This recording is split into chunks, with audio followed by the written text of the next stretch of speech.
A brand new year is here. Fresh ideas, new opportunities, and a time of change has arrived for many, and following 2025, I really hope WWE takes this chance to change a few things for themselves. Let's be honest, 2025 wasn't a great time for the company, and it was easily the worst year under the new Triple H era creatively. Big trips, if you're looking for ideas on how to bring us back to the peaks of 2023 and 2024, then why not stick around to see what you can do to win us fans back. Hi, my name is DJ, I love wrestling, and I just want to see the best sports entertainment and pro wrestling possible in 2026. So, for my first point, WWE should really look to freshen up their main event scene heading into the new year. Yeah, I know people say this every year, but while I do like Cody and Seth and Rhea Ripley, I do think there is something missing from this scene that could elevate WWE even further. Sure, that could be partially because the Jey Uso experiment didn't quite work out like they wanted, and sure, the WWE title scene being reserved for Cody and Cena this year made sense given the specialty of the retirement tour, but 2026 feels like the time to start packing out that scene with new faces to bring a spark to the main event picture. Right now, unless you go off and make movies every few months, a superstar's chances of truly breaking out seems slim for some reason, and this is only making the WWE title scene feel repetitive. But if you ask many in the audience, it's time to pick a couple of new guys to put in that spotlight. LA Knight, Drew McIntyre, Sami Zayn, Dominic Mysterio. These upper mid-card players have been ready for a while to boost up to the world title scene and are ready to give up their mid-card status. I mean, why not literally swap the scenes slightly to elevate both the superstars and the titles at the same time? We saw main eventer Becky Lynch win the women's IC title, and she massively elevated that belt. You can give guys like CM Punk and Seth Rollins the mid-card titles again, and it'll not only freshen up those divisions, but leave room for new stars in that main event scene. However, I understand that those are quite a few names to try and elevate in 2026. But here's the thing, and this is actually my second point here. You can book things at a faster pace and give everyone the chance to grow and shine.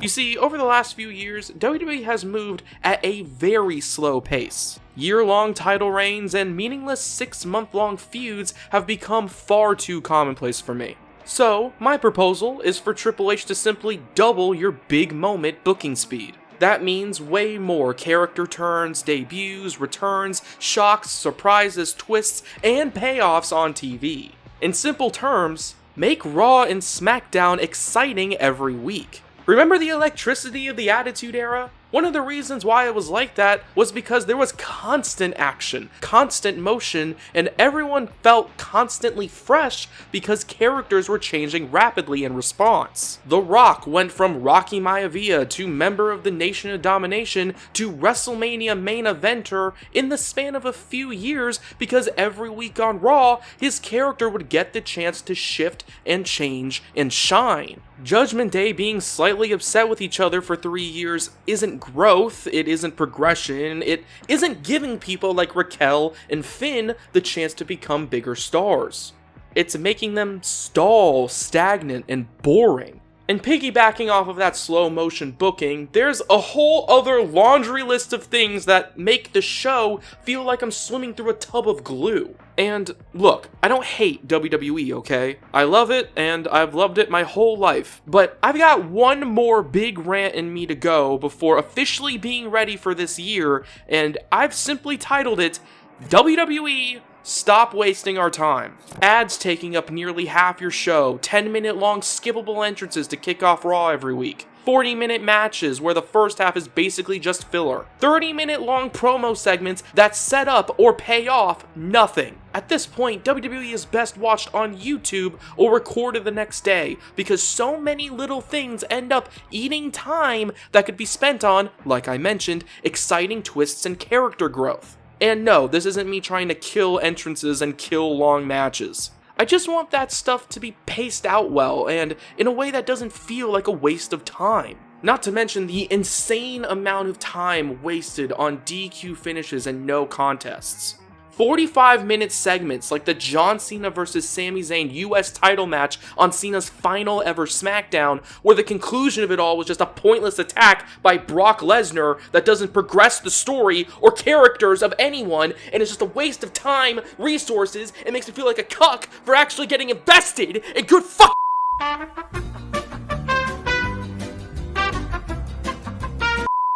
Where was I? WWE in 2026.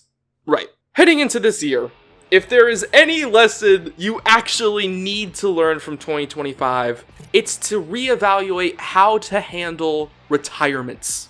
2025 was defined by the mixed reception during Goldberg and John Cena's last runs, and I'm begging Triple H to stop that trend with AJ Styles. If this really is his final run, then Styles needs to not only be treated with the respect he deserves, but also the creativity that will allow fans to believe in Triple H again. I'd personally love to see a feud between him and CM Punk, or even a recreation of his Money in the Bank Classic with Seth Rollins. And, like everybody keeps saying, a small run in TNA would also be a nice thing to see. Honestly though, while I think AJ Styles could potentially have a good final year, if it was me, and I'm being a little cheeky by saying this, AJ's retirement match would be in AEW against Will Ospreay. But hey, it's a WWE video, it's not about them, I swear I don't hate WWE. Triple H, please don't bomb my house for mentioning AEW. Either way, AJ feels pretty due for a good run in WWE. He's been a floating mid-carder since, like, 2018, and I think he deserves to at least go out as the top star he was always meant to be.